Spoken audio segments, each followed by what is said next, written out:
சிவபுராணத்தின் முதல் வரியில் மறைந்திருக்கும் அந்த பிரபஞ்ச ரகசியம் உங்களுக்கு தெரியுமா?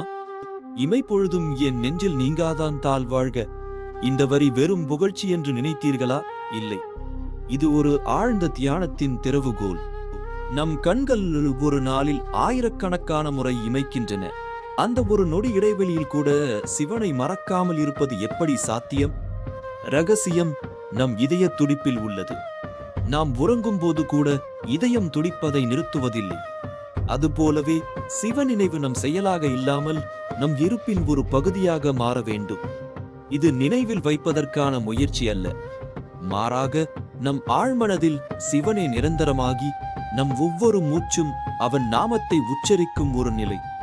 அந்த நிலையை அடையும் போது அவனது திருவடிகள் நம்மை விட்டு ஒருபோதும் நீங்காது. அந்த ரகசியத்தை நீங்களும் உணரத் தயாரா?